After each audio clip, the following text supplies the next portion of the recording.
धान बोते हैं तो सब हमारे खान सर बताएंगे और आप इस वीडियो को पूरे अंत तक देखें और वीडियो को लाइक और सब्सक्राइब कीजिए। धान में ज़्यादा पानी चाहिए, उस समय बांध की पानी रोक दे और जो धान की फसल है ये नष्ट हो जाए, धान की फसल नष्ट हो जाए, क्योंकि पानी नहीं मिलेगा तो धान की फसल बर्बाद हो जाएगी। और उस पानी को रोके रखे, और जब ये पानी जाएगा, ठंडी का दिन आएगा, अक्टूबर नवंबर आएगा, तो गेहूं बोने का टाइम आता है, गेहूं को ज़्यादा पानी देंगे तब नष्ट हो जाएगा, तो उस समय पनिया छोड़ दे, धान को सुखा के मुआ दे, गेहूं को भिगा के खत्म कर दे। इन भिकमंगों को जब आटा खरीदेगा 600 रुपये किलो, तब समझ में आएगा कैसे तड़पा तड़पा के। देखिए हमारे मासूम जनता, मासूम लोगों को गोली मारे हैं सब, जो पर्यटक थे इन्होंने कोई गलती नहीं किया तो उन्हें मारे थे सब यहाँ पर। इसलिए हम लोगों का भी ये कर्तव्य बनता है कि सूद समेत उनको लौटा दिया जाए। बच्चा बच्चा पूछे कि अब्बा, पापा, मम्मी, आटा इतना महंगा क्यों हो गया, तब समझ आ जाए कि पानी रोक दिया है भारत वहां पर। ये करना चाहिए। और यहाँ पर बांध का इंफ्रास्ट्रक्चर बना के इन बांध को रेगिस्तान में, राजस्थान के थार मरुस्थल में इंदिरा गांधी के पैरेलल कई नहरें बना के रेगिस्तानी एरिया में भर देना चाहिए। यहाँ के रेगिस्तान में रहने वाले लोगों को पानी की हम बारात रहे शादी के दिन, दिलावा चुरा ली होलो भौजी हो तोरा मझोली बहिन, दिलावा चुरा ली होलो हम बार। बहुत किल्लत होती है, तो हम ये पानी अपने दुश्मन देश को क्यों दे जब हमारे पास इंफ्रास्ट्रक्चर यहाँ, हालांकि हमारे पास अभी इतना इंफ्रास्ट्रक्चर नहीं है, लेकिन ये लॉन्ग टाइम है, रेगिस्तान में हम लोग को इन पानियों को भेज देना चाहिए। और जो भी पानी जो यहाँ पाकिस्तान जा रहा है उसको जब हम इधर डाइवर्ट करेंगे तो इस एरिया में, पंजाब और राजस्थान की इस एरिया में जो कागज उद्योग है, लुगदी उद्योग है, कार्टून बनता है, कागज बनता है, ये सब में सबसे ज्यादा पानी की खपत होती है। 2014 यूपीएससी में क्वेश्चन पूछा था कि सबसे ज्यादा पानी की खपत किसमें होती है, कागज एवं लुगदी उद्योग, ऑप्शन बी पे लिखा हुआ था।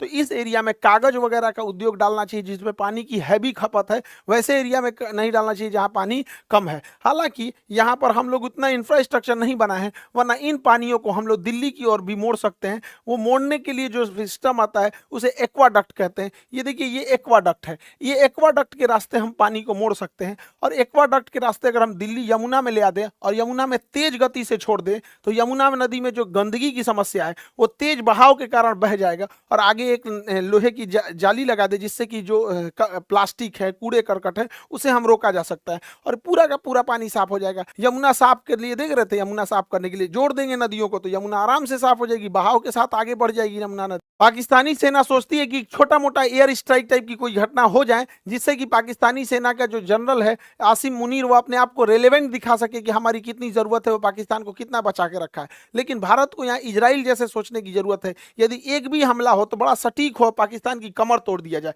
पाकिस्तान में जो बिजली घर है, भारत यहाँ से जब हमला करे तो इसके बिजली घर को उड़ा दे जिससे कि बिजली ही ना बन पाए। और जो ग्रिड होता है, ग्रिड जहाँ से बिजली डिस्ट्रीब्यूट होती है, ग्रिड उड़ा दे। अगर बिजली घर और ग्रिड उड़ गया, अगर 10 मिसाइल ग्रिड पे मारो, 10 मिसाइल मार देना यहाँ पे बिजली घर पे, पूरे पाकिस्तान में ब्लैकआउट हो जाएगा, सोचने समझने के टाइम ही नहीं मिलेगा। और इस गर्मी के टाइम पे अगर ब्लैकआउट हुआ यानी पूरी बिजली खत्म हो गई तो सारे स्कूल बंद हो जाएंगे, कॉलेज बंद हो जाएंगे, railway station, airport, industry, factory, company, दुकान, सारी चीजें ठप हो जाएंगी। उसके बाद जो इसकी ऑयल रिफाइनरी, ऑयल डिपो है, ऑयल डिपो जो है, ऑयल रिफाइनरी है, इसको उड़ा देने के बाद फ्यूल खत्म। जब फ्यूल खत्म हो गया तो ना स्कूटी चलेगा, बाइक, कार, टेम्पू, मोटरसाइकिल, कुछ भी आगे नहीं बढ़ पाएगा। ट्रांसपोर्टेशन को ही रोकना जरूरी होता है। जितने भी बड़े पुल होते हैं, जितने बड़े मेजर पुल हैं, इन पुल को अगर गिरा दिया जाए तो पुल को गिरा देने की वजह से ट्रेन भी नहीं चल पाएगी यहाँ से, और ना ही कोई बड़ी गाड़ियाँ जा पाएंगी। हालांकि ट्रेन को रोकने के लिए सबसे ज़्यादा होता है जो बड़े जंक्शन होते हैं, उनके जंक्शन पॉइंट पे अगर बम्बार्डमेंट कर दिया जाता है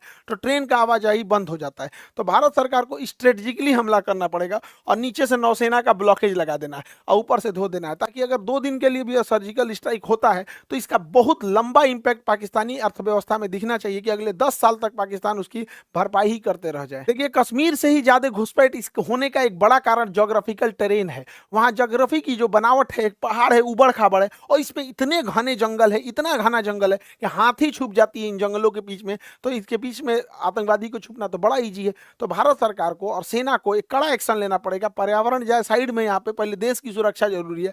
वहां पे जो बॉर्डर का एरिया है लगभग 1 किलोमीटर चौड़ाई में जितने पेड़ हैं उन सबको साफ कर देना देना चाहिए, इन पेड़ को साफ कर देना चाहिए। जैसे देखिए यहाँ पर कोई भी आतंकवादी छुप सकता है, यहाँ छुप सकता है, यहाँ छुप सकता है, यहाँ छुप सकता है, लेकिन ये जो बीच वाला एरिया है यहाँ कोई आतंकवादी नहीं छुप सकता है। तो ऐसे जो एरिया है बॉर्डर से सट के लगभग 1 से 2 किलोमीटर की चौड़ाई में पूरा साफ कर देना चाहिए जंगल। लेकिन दिक्कत ये है कि अगर साफ कर देंगे तो कोई भी आएगा तो दिख जाएगा, तो ये तो ठीक है, लेकिन दोबारा जंगल उग जाएंगे। तो ऐसे क्या किया जाता है, एक सीमेंट ब्लैंकेट आता है, सीमेंट का कंबल होता है, उसको बिछा दिया जाता है, उसके ऊपर पानी का फुहारा मार दिया जाता है। तो बरसात से पहले बिछा दे, पानी का फुहारा मारेंगे सट जाएगा, जमीन पकड़ लेगा, फिर उसके ऊपर कोई चीज नहीं उगेगा। तो 1.5-2 किलोमीटर खाली हो गया, कोई आए दंदना दो यहाँ पर। लेकिन ये क्या करेंगे सब, फिर सुरंग खोद के अंदर से आएंगे सर, थोड़ा पैसा लगेगा, एक ड्रेजिंग मशीन आती है, जितना गहरा खोदना है उतना गहरा ये खोद सकती है, ये खोदते हुए आगे बढ़ती है। तो ऐसे क्या है कि जहां तक, क्योंकि सुरंग खोदेंगे सब, मिट्टी से खोद सकते हैं सब, तो बॉर्डर के पास इन ड्रेजर मशीनों को लगा के पूरी ड्रिलिंग कर दे और उसमें सीमेंट रीइंफोर्समेंट सीमेंट छत डाल के और ढलैया करते हुए चले जाए। यहाँ पर अडानी के पास तो सीमेंट की कमी है ही नहीं है, सरकार उससे लेके और डाल दे यहाँ से वहां तक पूरा अंदर अंदर दीवार टाइप का, कि नीचे से सुरंग में भी नहीं आ सकता। इससे क्या है कि थोड़े बहुत तक तो हम लोग रोक सकते हैं, ऐसा नहीं है कि कहीं से भी सुरंग खोद के वो आ सकता है। उधर पाकिस्तान का प्रधानमंत्री कहता है कि पानी रोक देने को एक्ट ऑफ वार कहते हैं। अरे बैल कहीं का, रोकने से पहले हमको ही पता था, तुम कौन सी एक्ट ऑफ वार करेगा। 71 में हम लोग मारे थे तुमको, 93,000 फौज छोड़ के गए थे। आइए तुम्हारा नया ये है, ये छर्रा को देखिए यहाँ पे, ये उसका पाकिस्तान का नया छर्रा है। ये कह रहा है कि हमसे बिना पूछे पानी रोका गया है, या तो पानी आएगा या तो वहां से नदियां, खून की नदियां आएंगी। सोचरा तो नहीं, तोरा पिए का पानी घटल है, अगर यहाँ से खून का नदी बहेगा यहाँ पे, पकलोल कहीं का। इस छर्रा को क्या बुझा रहा है, जुमा 8 दिन हुआ इसको राजनीति में हुए। एक यूरोपीय मीडिया हाउस ने पाकिस्तान के रक्षा मंत्री का इंटरव्यू लिया और कहा कि आप लोग तो आतंकवाद को बढ़ावा देते हैं, आतंकवाद का संरक्षण करते हैं, भारत में आतंकवाद भेजते हैं। तो ये बुढ़वा कह रहा है हाँ हम भेजते हैं, 3 दशक से भेज रहे हैं, 30 साल से, और अमेरिका के और यूरोप पे कहने पर भेज रहे हैं। ये बेचारी अंग्रेज पत्रकार थी, रे बकलोलिया, इसका तो मोए मोए हो गया, पूरा थुथुरे लटक गया इसका। ये सोची थी कि हम पाकिस्तान की बेइज्जती करेंगे, इसी का बेइज्जती कर दिया। इन बैलों, ये बुढ़वा के भरोसे मत रहना, ये डूबते जहाज है सब, कई आदमी को लेके डूबेंगे सब। बेचारी के चेहरे उतर गया यहाँ पे। ये क्या कह रहा है कि हम भारत पर परमाणु बम मार देंगे। तुम पहले भारत पे परमाणु बम मारोगे तो ऐसे तो चला के तो मारोगे नहीं परमाणु बम, किसी जहाज से लेके आएगा, मिसाइल से ले आएगा मारने के लिए, ऐसे तो ले आके नहीं सीधा ने पटक देगा। तो हमारे पास S-400 है, तुम्हारा जहाज उड़ने से पहले, बुढ़ऊ समझ में आ गया चचा, जहाज उड़ने से पहले S-400 को पता चल जाता है। अगर 400 किलोमीटर के दायरे में कोई जहाज जैसे टेक ऑफ करता है पता चल जाता है, मार के गिरा दिएगा। दूसरा ये बुढ़वा क्या कहता है, ये बुढ़वा कह रहा है कि हम 130 गो मिसाइल परमाणु बम मारेंगे। अरे बैला कहीं का, तुम भारत को मारने के लिए 130 को परमाणु बम चलाएगा, पूरा एशिया उड़ाना है क्या रे। ये बुढ़ा सटिया गया है, इसको पूरा एशिया, हम लोग को कोई जरूरत नहीं है 130 परमाणु बम चलाने की, हम लोग के लिए 5 गो एनफ है। इधर ग्वादर, इधर कराची, इस्लामाबाद, मुल्तान, लाहौर, पेशावर, यही 5-6 गो है, ये है काम खत्म। यहाँ 130 गो चलाएगा ये बैल कहीं का। देखिए भारत सरकार को टेक्टिकली सोचना पड़ेगा, कुछ खुफिया तरीके से। देखिए जो बंदूक की गोलियां होती हैं, अगर इनमें हम साइज थोड़ा सा बड़ा कर दे तो बंदूक के अंदर ही फट जाएगी। तो हम लोग जो पाकिस्तानी जो कश्मीर में गोलियां स्मगलिंग कर रहा है, उसके चेन में घुसना पड़ेगा। हमारी इंडियन आर्मी का एक कवर्ड ऑफिसर उस चेन में घुस जाए गोलियों की सप्लाई वाले में, और उन्हीं 1,000 गोलियों के बीच में एक ऐसी गोली डाल दे जिसका साइज थोड़ा सा बड़ा हो। अगर थोड़ा सा साइज बड़ा हो तो बंदूक के अंदर ही फट जाएगा। नहीं तो इन गोलियों को गर्म करके बेच दे, पानी में उबाल देने के बाद इसके अंदर का बारूद काम नहीं करता है, उसके बाद ये गोली चलाएगा तो ठक ठक बोलेगा, गोली नहीं निकलेगा।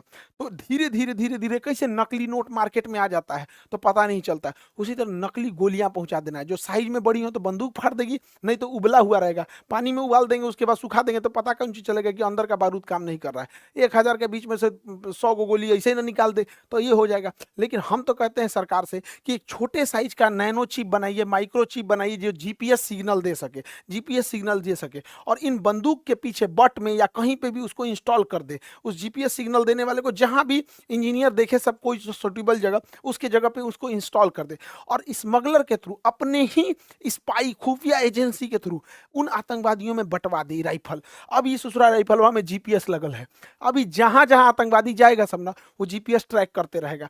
इनको मारना नहीं है, बाप रे बाप मारना नहीं है, पकड़ा जाएंगे सभी। सब ये जहाँ जहाँ घुसेगा, कहाँ रुका है, किसके यहाँ रुका है, नाश्ता के टाइम कहाँ था, रात में कहाँ था, खाना के टाइम कहाँ था, बंदूक चलाने कहाँ गया है, बॉर्डर पार किया है कि नहीं, कहाँ नहीं किया, ऐसा ऐसा अगर हम लोग 100 गो बंदूक हिला दिए लोग ना, राइफल हिला दिए लोग ना, 6 महीना तक इन राइफल वालों को मारना ही नहीं है, 6 महीना तक सारी जानकारी हम लोग को मिल जाएगी यहाँ पे। तो हम तो कहते हैं कि भैया थोड़ा सा खुफिया तरीका से सोचना पड़ेगा, खतरनाक तरीका से, शराफत से भी लड़ना है, सामने से भी लड़ना है और खतरनाक बुद्धि से भी लड़ना है, तब जाके इन हम अपने कश्मीर को शांत रख पाएंगे। कश्मीर हमारे लिए माथे का मुकुट है, उसके लिए हमें जो करना पड़ेगा हम वो करेंगे। आप क्या सोचते हैं इसके बारे में? क्या इसके अंदर जीपीएस लगाना चाहिए या फिर बंदूक की गोली का साइज बढ़ा के या फिर उबाल के गोलियों को सप्लाई करना चाहिए कि नहीं, ताकि उन लोगों के जो मनोबल